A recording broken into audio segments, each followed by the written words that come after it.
Hello అండి. ఈరోజు గోంగూర chicken ఎలా ప్రిపేర్ చేసుకోవాలో చూద్దారండి. ఇప్పుడు ఒక ప్యాన్ పెట్టుకొని అందులో గోంగూర వేసుకొని కొంచెం పసుపు, పచ్చిమిర్చి, ఆయిల్ వేసి బాగా కలపండి.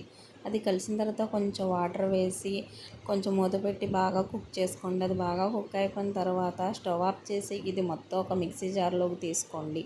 అది కొంచెం చల్లారాక మిక్సీ పట్టుకోండి. ఇప్పుడు మళ్ళీ స్టవ్ ఆన్ చేసి ఒక ప్యాన్ పెట్టుకొని అందులో 2 టేబుల్ స్పూన్ ఆయిల్ వేసుకోవాలి.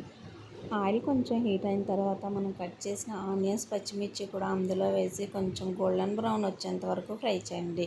అది ఫ్రై అయిన తర్వాత వాష్ చేసిన చికెన్ కూడా అందులో వేసి ఒక హాఫ్ స్పూన్ సాల్ట్ని కూడా వేసి కొంచెం బాగా కలుపుకోండి. బాగా కలుపుకున్న తర్వాత దానిపైన మూతను పెట్టి ఒక 2 మినిట్స్ బాగా కుక్ చేయండి. అందులో వాటర్ వస్తుంది, వాటర్ మొత్తం ఇంకిపోయేంత వరకు. ఇప్పుడు ఇందులో వాటర్ మొత్తం ఇంకిపోయాయి కదండి. ఇప్పుడు ఒక హాఫ్ స్పూన్ పసుపు, 2 టేబుల్ స్పూన్ కారం కూడా వేసి బాగా కలుపుకోండి మొత్తం ముక్కలకి పట్టేంత వరకు. ఇది తర్వాత ఇందులో ఒక హాఫ్ స్పూన్ అల్లం వెల్లిపాయ పేస్ట్ని కూడా వేసి బాగా కలపండి. మొత్తం కలిసేలాగా ఈ అల్లం వెల్లిపాయ పేస్ట్ మొత్తం ముక్కలకు పట్టేలాగా కలిపిన తర్వాత దీనిపైన మూత పెట్టి ఒక 2 నిమిషాలు బాగా ఉడకనివ్వండి.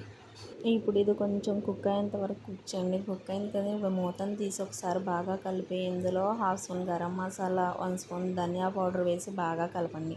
బాగా కలిపిన తర్వాత ఇందులో కొంచెం వాటర్ వేసి ఒకసారి బాగా కలపండి. కలిపిన తర్వాత దీనిపైన మూతను పెట్టి ఒక 2 మినిట్స్ బాగా కుక్ చేసుకోండి మొత్తం కూర ఉడికేంత వరకు. ఇది బాగా ఉడికింది కదండి.